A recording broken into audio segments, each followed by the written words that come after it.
We are delighted to have you here with us in this evening tune.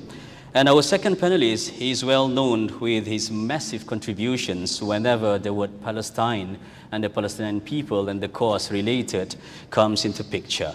Please welcome Professor Madya Dr. Hafizi bin Muhammad Noor, the Director of Palestine Center of Excellence.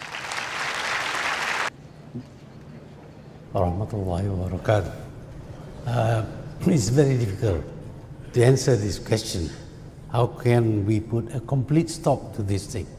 Because this involves actually not the Zionists, not just Israel, not just the Jews.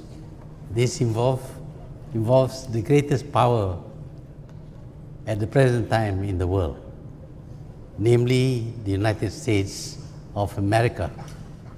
Now, it is the United States of America which backs the Jews. No matter what they do, even if they commit a crime, the United States will back Israel.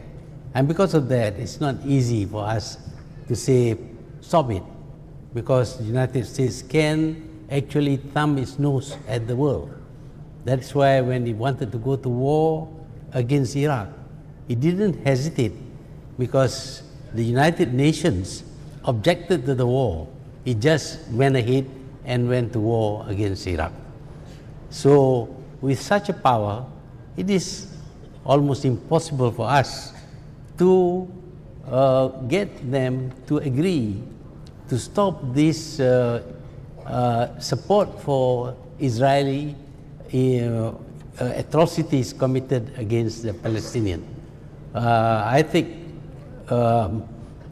perhaps I should say that we have just seen two Arab countries, where the people's power brought down the leader, powerful leaders.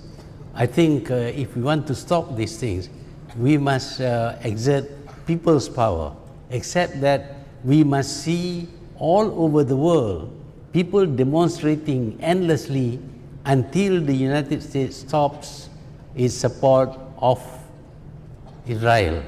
I don't think we can get all the people in the world to demonstrate and sustain its demonstration until the United States stop supporting Israel's and its crime. So that is a problem that we face.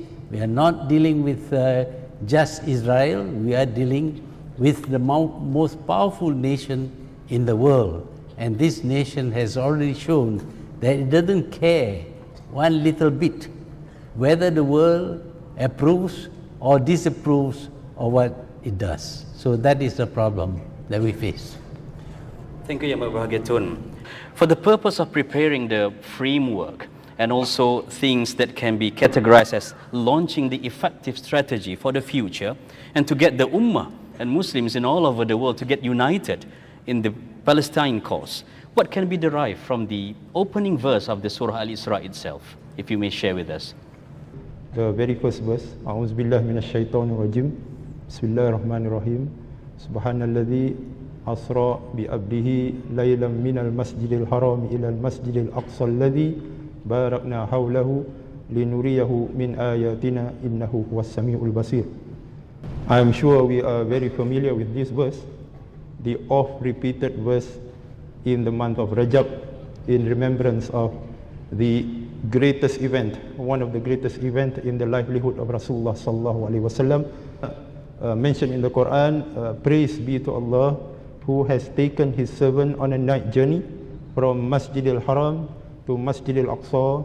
The surrounding area is blessed for it to show the greatness of Allah subhanahu wa ta'ala for him, for he is most hearing and most seeing. The name Palestine, the blessed land, the holy land, is actually mentioned in all the scriptures. It's mentioned in the Quran, it's mentioned in the Injil, it's mentioned in Torah, in Zabur. In fact, it is mentioned in the holy books of the Christian and the Jewish faith, the Bible, the New Testament, the Old Testament, the Torah, according to the Jewish belief, and Talmud. So this is actually a land, a sanctuary that is holy to all the revealed religion.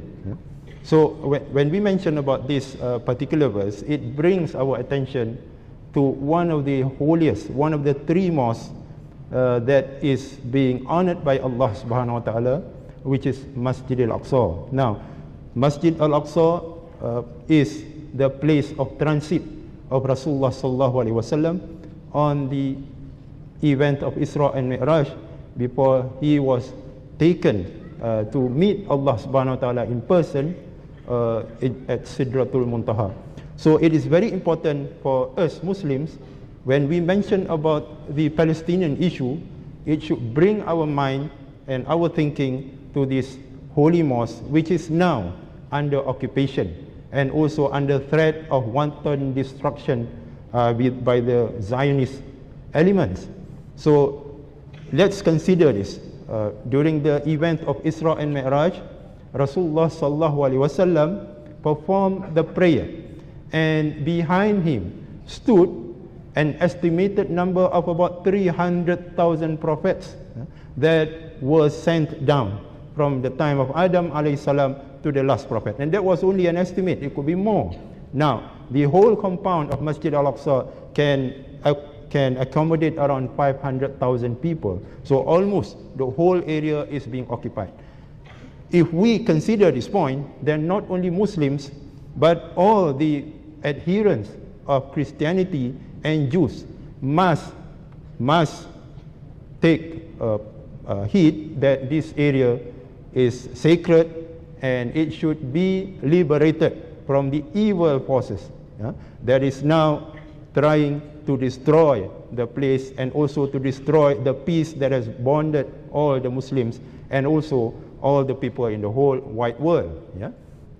Okay, so this is one point that we must take seriously. It is the land of the prophets, Ardul Anbiya, as well it is the land of Isra.